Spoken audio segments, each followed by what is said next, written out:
वंदे मातरम बच्चों, हम पढ़ रहे हैं कक्षा 9 में विषय हिंदी में हरिशंकर परसाई प्रेमचंद के फटे जूते। देखिए, ये जो प्रेमचंद जी के फटे जूते जो चैप्टर है, ये इन्होंने मुंशी प्रेमचंद पे ही लिखा है, व्यंग्यात्मक संस्मरण। कि इन्होंने ये कहते हैं जो प्रेमचंद जी महान उपन्यासकार साहित्यकार है, जिनकी हमने पहले ईदगाह वाली जो कहानी पढ़ी थी, उनके द्वारा लिखी गई थी, तो उन्हीं के बारे में इन्होंने लिखा है। देखिए, हम सबसे पहले इनका परिचय पढ़ लेते हैं। हरिशंकर परसाई का जन्म सन 1922 में मध्य प्रदेश के होशंगाबाद जिले के जमानी गांव में हुआ। नागपुर विश्वविद्यालय से एमए करने के बाद कुछ दिनों तक अध्यापन किया। सन 1947 से स्वतंत्र लेखन करने लगे। स्वतंत्र लेखन मतलब पूरी तरह से लिखने का ही कार्य करने लग गए। जबलपुर से वसुधा नामक पत्रिका निकाली, जिसकी हिंदी संसार में काफी सराहना हुई। सन 1995 में उनका निधन हो गया। हिंदी के व्यंग्य लेखकों में उनका नाम अग्रणी है। हाँ, व्यंग्यात्मक लेख लिखने में ये इनका नाम सबसे पहले आता है। परसाई जी की कृतियों में हंसते हैं रोते हैं जैसे उनके दिन फिरे, ये इनके कहानी संग्रह है। रानी नागफनी की कहानी, तट की खोज, ये इनके उपन्यास है। तब की बात और थी, भूत के पांव पीछे, बेईमानी की परत, पगडंडियों का जमाना, सदाचार का तावीज, शिकायत मुझे भी है, और अंत में, ये इनके निबंध संग्रह है। वैष्णव की फिसलन, तिरछी रेखाएं, ठिठुरता हुआ गणतंत्र, विकलांग श्रद्धा का दौर, ये इनके व्यंग्य संग्रह उल्लेखनीय है। भारतीय जीवन के पाखंड, भ्रष्टाचार, अंतर्विरोध, बेईमानी आदि पर लिखे उनके व्यंग्य लेखों ने शोषण के विरुद्ध साहित्य की भूमिका का निर्वाह किया। यानी शोषण के खिलाफ इन्होंने अपने साहित्य में लिखा, और जितने भी भ्रष्टाचार है, जितने भी हमारे जो लोकतंत्र के अंदर बुराइयां हैं, उनको माध्यम बनाया उन्होंने अपनी लेखनी के माध्यम से, जनता का ध्यान उनकी तरफ खींचा।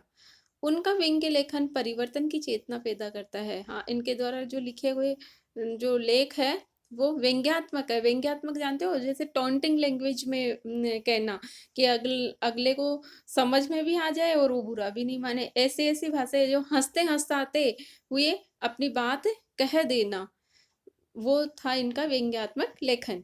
कोरे हास्य से अलग यह व्यंग्य आदर्श के पक्ष में अपनी उपस्थिति दर्ज कराता है। सामाजिक, राजनीतिक और धार्मिक पाखंड पर लिखे उनके व्यंग्यों ने व्यंग्य साहित्य के मानकों का निर्माण किया।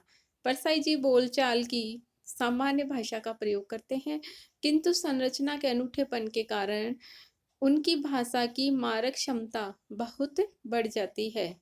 हाँ, ये क्या सीधी-सादी भाषा का प्रयोग करते हैं, लेकिन व्यंग्यात्मक लिखने के कारण और संरचना के अनूठेपन के कारण इनकी जो भाषा है, उसकी मारक क्षमता बढ़ जाती है। अर्थात जो भी वो कहते हैं, ऐसे ठोस बात वो कहते हैं, लेकिन हँसते-हँसाते हुए कह देते हैं।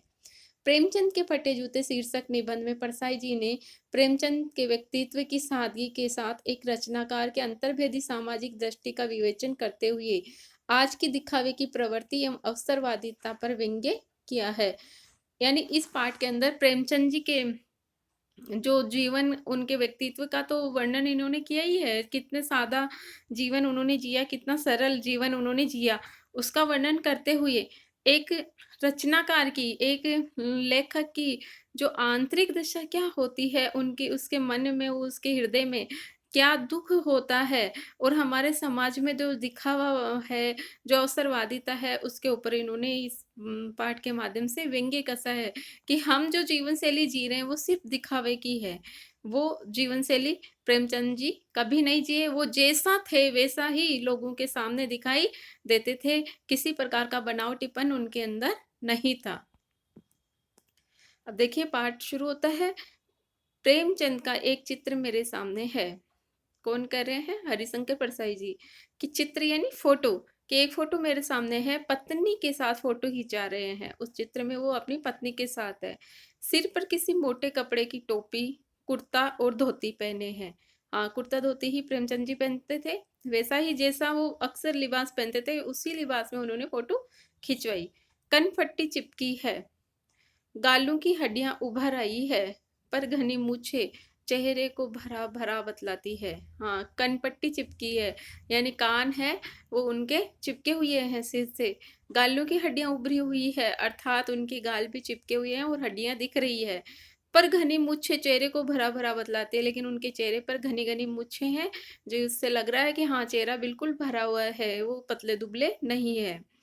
आगे देखिए, पाँवों में कैनवस के जूते हैं। कैनवस कंपनी का नाम है, तो उसके जूते वो पहन रखे हैं, जिनके बंद बेतरतीब बंधे हैं। बंद यानी जो रस्सी है उनकी बांधने की, वो ऐसे ही बंधी हुई है, कोई ऐसा सलीके से अच्छे तरीके से बांधे हुए नहीं है। लापरवाही से उपयोग करने पर बंद के सिरों की लोहे की पतरी निकल जाती है और छेदों में बंद डालने में परेशानी होती है, तब बंद कैसे भी कस लिए जाते हैं। कि अगर हम लापरवाही से उनको बांधते हैं, तो वो बंद जो छेद में डालने का जो लोहे का आगे रस्सी पर लगा हुआ होता है, वो पतरी निकल जाती है और फिर उनको कैसे ही बांधो, कैसे ही उसके अंदर डालो, वो बड़ी मुश्किल से उन छेद के अंदर जाते हैं। तो वो कैसे ही कस लिए जाते हैं, वैसे उन्होंने पहन रखे हैं। दाहिने पाँव का जूता ठीक है, मगर बाएं जूते में बड़ा छेद हो गया है। हाँ, दाहिने पाँव के जूते में छेद नहीं है, लेकिन बाएं पैर के जूते में छेद है, जिसमें से अंगुली बाहर निकल आई है, जिसमें से अंगुलियां उनकी बाहर निकलती हुई दिखाई देती है।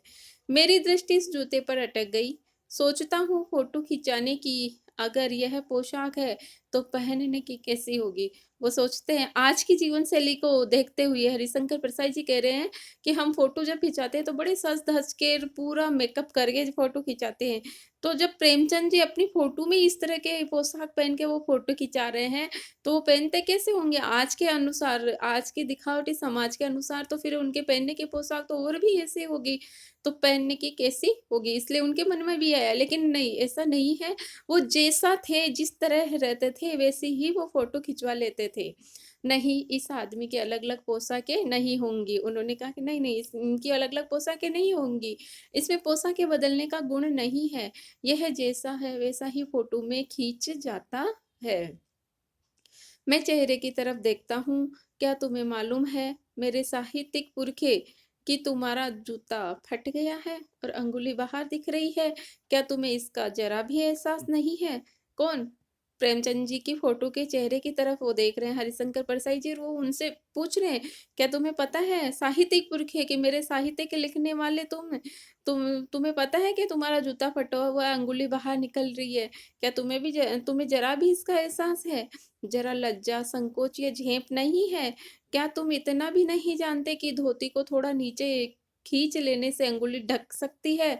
मगर फिर भी तुम्हारे चेहरे पर बड़ी बेपरवाही, बड़ा विश्वास है, यानी तुम्हारे में बिल्कुल भी दिखावटीपन नहीं है। तुम जैसे हो वैसे ही असलियत में सबके सामने आ जाते हो। फोटोग्राफर ने जब रेडी प्लीज कहा होगा, तब परंपरा के अनुसार तुमने मुस्कान लाने की कोशिश की होगी। दर्द के गहरे कुएं के तल में कहीं पड़ी मुस्कान को धीरे धीरे खींचकर ऊपर निकाल रहे होंगे, कि बीच में ही क्लिक करके फोटोग्राफर ने थैंक यू कह दिया होगा। विचित्र है यह अधूरी मुस्कान, यह मुस्कान नहीं, इसमें उपहास है, व्यंग्य है। कि तुम अंदर से इतने टूटे हुए हो, इतने दुखी हो, कि तुम्हारी मुस्कान भी जल्दी से तुम्हारे चेहरे पर नहीं आती होगी। तो क्या आप जब फोटोग्राफर ने फोटो खींचते वक्त पहले जब सब कुछ हो जाता है, तो वो कहता है रेडी प्लीज, यानी सब कुछ ठीक है ना फोटो खींचने के लिए, और वह क्लिक कर देता है, फोटो खींच जाती है, उसके बाद वो थैंक यू बोल देता है। तो कवि कह रहे हैं कि क्या ये सब उसने किया, तब तक तुम तैयार थे, तुम्हें ये पता नहीं था तुम्हारा जूता फटा हुआ है, अंगुलियां बाहर निकली हुई है। विचित्र है अधूरी मुस्कान, और तुमने अपने अंदर से, अब उसने मुस्कान लाने के लिए बोला होगा चेहरे पर, तो मुस्कान लाने के लिए फोटो के वक्त तुमने कोशिश की होगी कि भाई हम, मेरी मुस्कान दिखे फोटो में, लेकिन वह बहुत गहरे दुख के नीचे दबी हुई है। समाज की अव्यवस्था को देखते हुए तुम्हारे अंदर जो दुख है, उस दुख में वह तुम्हारी मुस्कान दबी, और उसी दुख के कारण तुमने उसको,